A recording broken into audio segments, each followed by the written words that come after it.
Welcome, I'm Catherine Hadro, and this is EWTN Pro-Life Weekly. Protecting Hyde. As President Biden prepares to release his budget proposal, pro-life groups warn Hyde and other pro-life protections likely will not be included. What this could mean for the pro-life movement and a budget battle on Capitol Hill. Building a culture of life. Former Super Bowl champ Benjamin Watson and his wife Kirsten, who have 7 children, say we need to build a culture of life to counter record low birth rates. Plus, their thoughts on how to address the disproportionate maternal mortality rate for Black women. Fostering love. Why child welfare experts say there's an urgent need for more families to consider foster care for children in need of a safe home.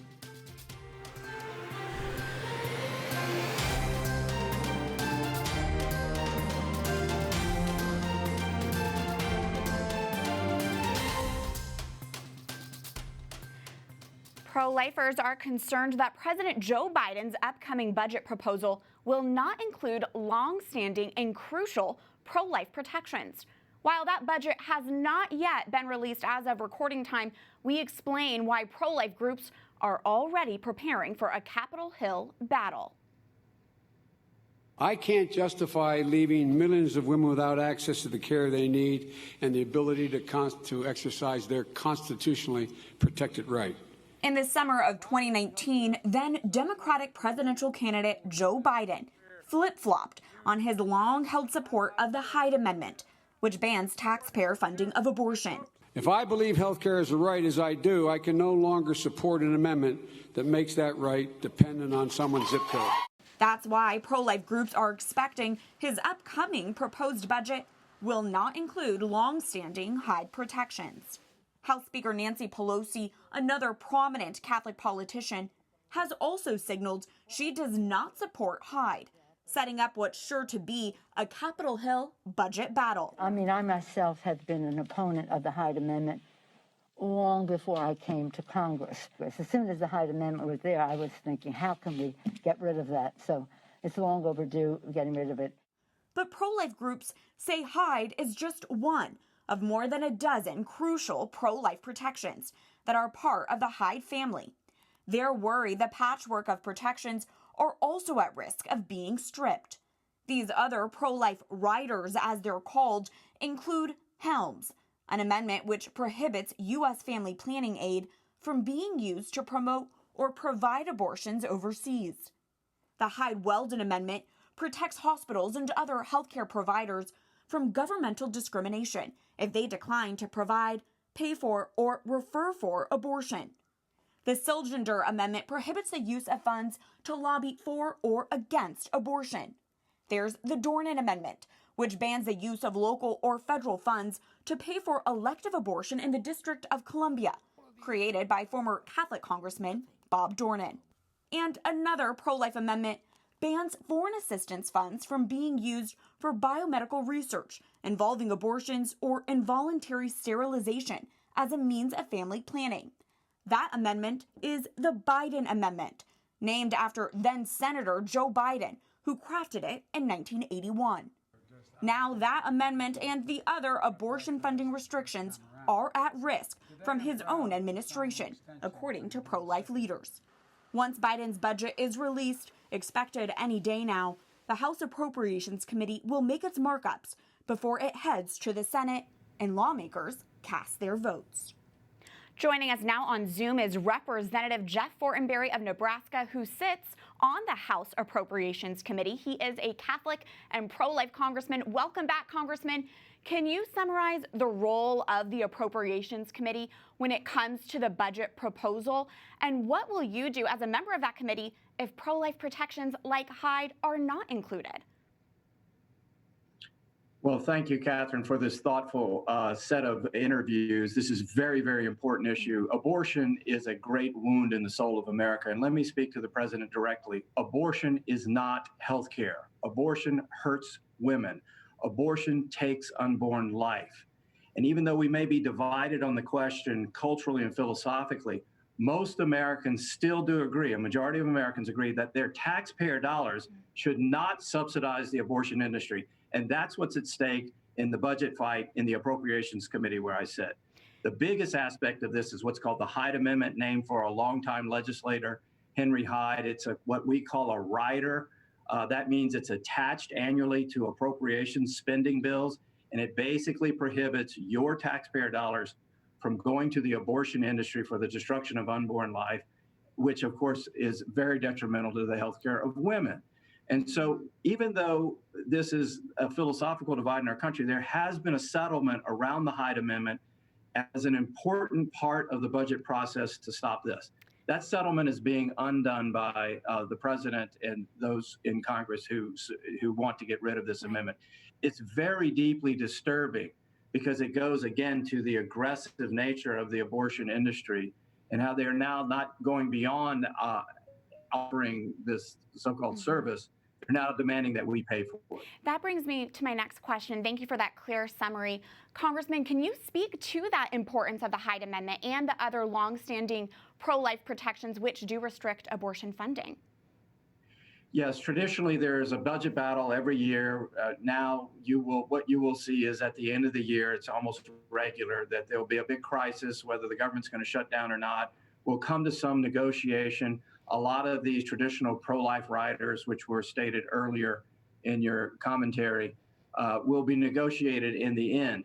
I've never seen this before, where there is an aggressive attempt to actually say that protecting the American taxpayer from subsidizing the abortion industry is wrong, is somehow related to providing adequate health care.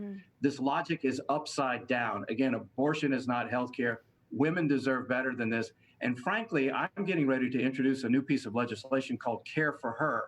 When there is an unexpected pregnancy, a woman and a family will know that they will be wrapped in a community of care before birth, at birth, and after birth for that journey of life, for her well-being and that baby's well-being. Amazing. I think this is a new model of paradigm that we need to be about in the pro-life movement, so to speak.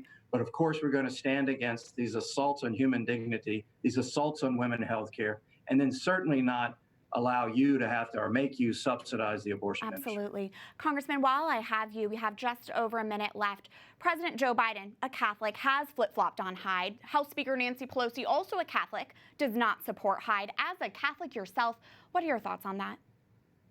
Well, this is a fundamental aspect of human justice. I mean, we're living in a time, this is the anniversary of George Floyd's death, where we witnessed in horror someone's life taken from at the hands of an unjust assault by a law enforcement officer.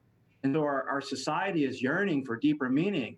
And frankly, I'm encouraged by this because it points to this idea that every person matters. But we can't leave out this one group of people, the unborn child and the women who carry them.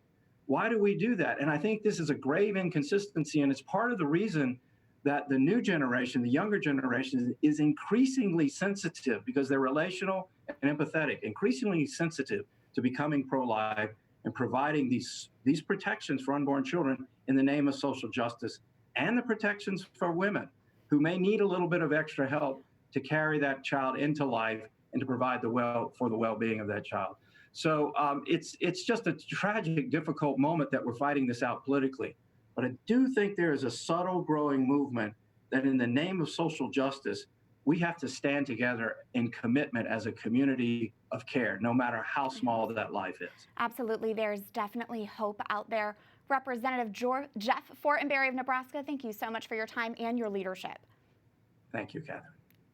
Joining us now on Skype is a former U.S. representative for the state of Colorado, who today serves as the Vice President of Government Affairs for the Susan B. Anthony list, Marilyn Musgrave. Welcome back, Congresswoman.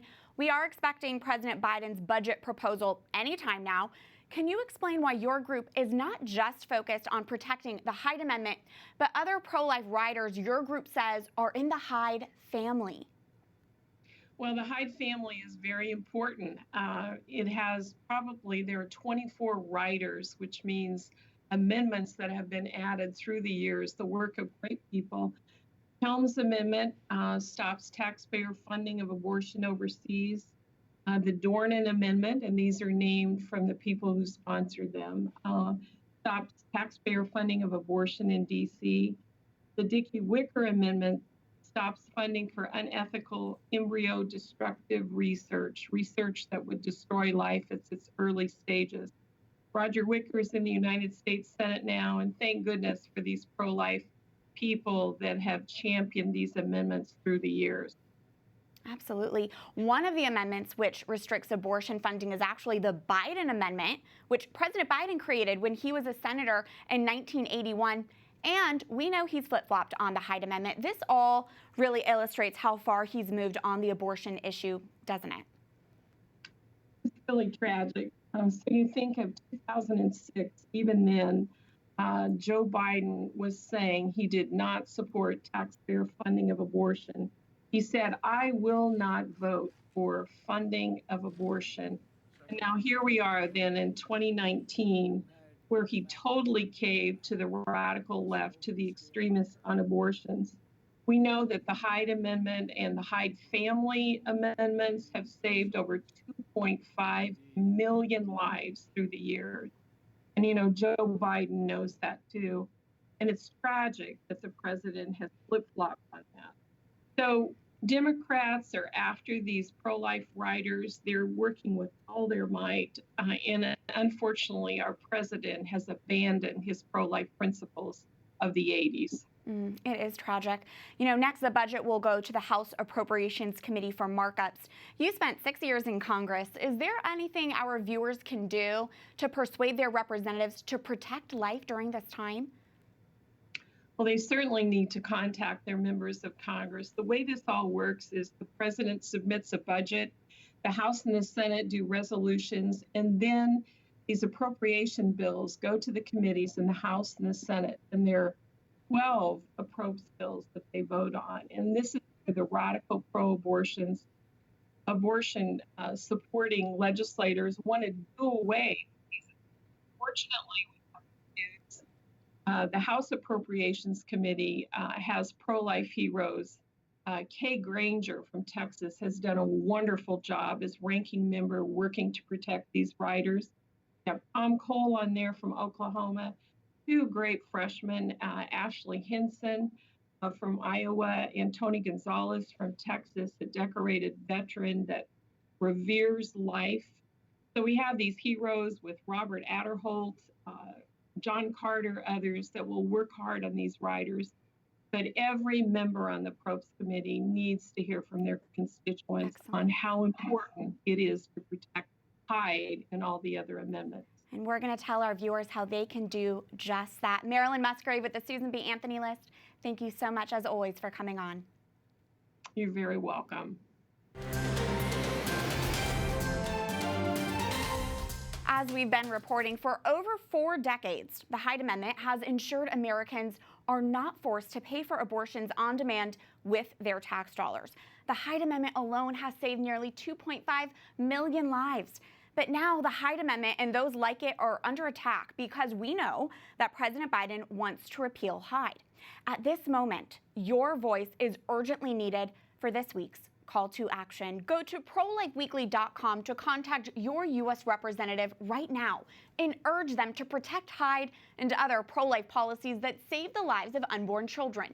President Biden's budget will first go to the House, which is why contacting them now is crucial. Let's urge our lawmakers to protect these long-standing pro-life amendments because we do not want our tax dollars to go towards abortion. Contact your U.S. representative by going to ProLifeWeekly.com. Former NFL star and Super Bowl champion Benjamin Watson is calling on the pro-life movement to build up a culture of life that supports families in the wake of our nation's record low birth rate. In an opinion piece for Newsweek, Watson writes, quote, "The alarming trend in our nation's birth rate illustrates that being pro-life has to be about changing our culture at large. Abortion is a big piece of the puzzle and a grave moral evil that threatens the family. But the broader problems we face as a society run deeper still. The pro-life cause has to face these cultural trends head on and bear witness to the fundamental value, extreme importance, and incredible beauty of children and family life." Now on Skype, we're joined by Benjamin Watson, a former Super Bowl champion and current vice president of strategic relationships with Human Coalition, and his beautiful wife, Kirsten Watson, who serves as executive editor of Mom Life Today. They have 7 children, and both are involved in the pro-life movement. Ben, I'd like to start with you. You wrote in Newsweek that we need a culture of life to address our declining birth rate. Can you expand on that? What does that look like? Thanks, Catherine. Well, right now we are at a historically low numbers in the United States when it comes to our birth rate. Studies show that about 3.6 million children were born last year, and that is trending downward. And so it's problematic, I would say, on 2 fronts. Number one, from a cultural and just a country perspective, whenever you're talking about passing down the morals, traditions of any culture, it depends upon children. It depends upon parents being able to pass that cultural capital down to their children. That's how countries are strong. That's how neighborhoods are strong. That's how cities are strong. But then from a spiritual standpoint, the Bible talks a lot about the fact that children are arrows to be shot, and that, we have 7 children. We look at our children as tough as they can be sometimes as gifts from the Lord. And so when we talk about passing on the biblical values to our children, it's imperative that we encourage parents to have children and value the fact that they have been entrusted by the Lord to raise these children up in the admonition of Him. Amen. Absolutely. You two were college sweethearts and married young in your early 20s, I believe. You now have 7 children. Kirsten, what have you learned in your journey as wife and mother? And what advice do you have to people who may be hesitant to get married and be open to life? Yeah, I would say just follow God's plan. I think a lot of times when we think about our life and where it's going to go, we have a plan, and sometimes that changes. And I think that by us getting married in our early 20s, we took 3 years before we decided to make sure we say that we liked each other. And then we decided to start having children. And I think that it's part of a progression, obviously, but it's one that we feel we were being obedient to the Lord. And we've fallen in love. I mean, we fell in love, and that has grown over the almost 16 years that we've been married. So I would say to that person that if you have found the person that you feel God has given to you, has sent to you, to be obedient in marriage, and then also in having children. That's so beautiful. You have a beautiful witness. I want to address another major pro-life topic right now, and that is the disproportionate maternal mortality rate for Black women. Just last week, the Los Angeles Times editorial board said it's time we confront that Black new mothers are dying at unacceptably high rates. They write that Black women in the U.S. are more than twice as likely to die from pregnancy-related conditions as other women. Kirsten, what's your reaction to that, and how do we in the pro-life movement confront this? Yeah, it's unacceptable, and it's quite frankly very, very scary to know that is a group of people that I belong to. Having 7 children, giving birth at 7 different times, like sometimes in the ER, sometimes at home, sometimes in a hospital.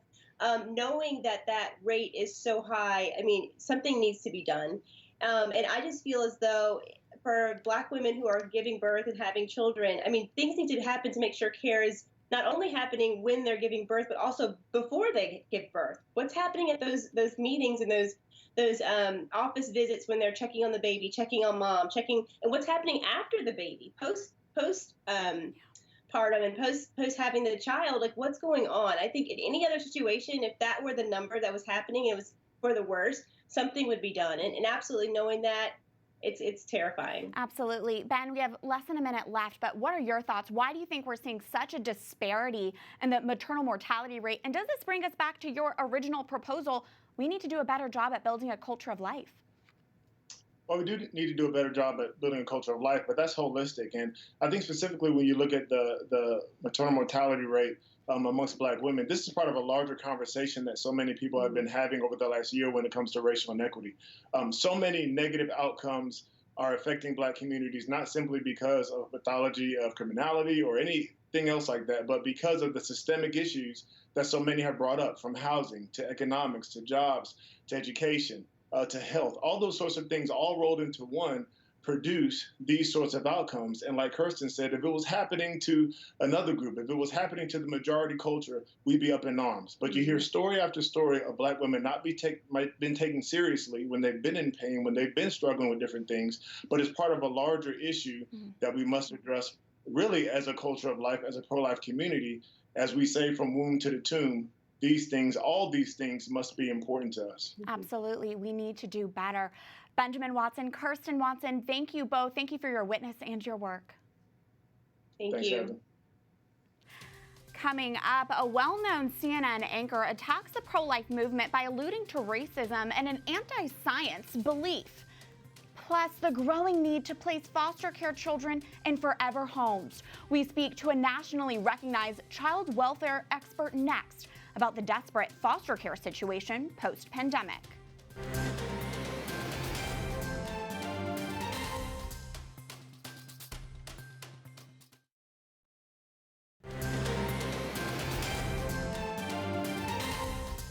Welcome back to EWTN Pro-Life Weekly. I'm Catherine Hadro. A prominent CNN host and fellow Catholic bashes pro-lifers on his show. That is this week's Speak Out segment. CNN host Chris Cuomo dedicated a segment on his show last week to bashing pro-lifers after the Supreme Court announced it will hear a major abortion case over a Mississippi law. Cuomo, who is a baptized Catholic, suggested Mississippi's abortion ban is about racism, and those who support it are anti-science. Take a listen. We don't seem to have the intellectual curiosity about this issue because it's not really about science. It's not about science or consensus. It's about dividing lines, legislating to the far right, white fright vote. You can file Cuomo's rant on pro-lifers under fake news. Here are the facts. It's the pro-life movement educating people on the scientific reality of the unborn. Pro-lifers are the ones who march in the streets every January carrying signs on how a unique set of DNA is present at fertilization, that a baby's heartbeat begins during week 3, brain activity at week 6. I could go on and on because the science continues to support what the pro-life movement already knows is true, that when a woman is pregnant, she is carrying a precious, unique human life, a life separate from her own. That's why the pro-life movement supports laws like the one in Mississippi that the Supreme Court will take up. I'm sorry that Chris Cuomo has not taken the time to truly understand the pro-life movement and what it stands for, especially because he is a baptized Catholic and has a responsibility to defend the church's teachings on life. Chris Cuomo, consider this an open invitation to discuss how the pro-life movement does go hand in hand with science anytime. I'll remember to keep you in my prayers tonight.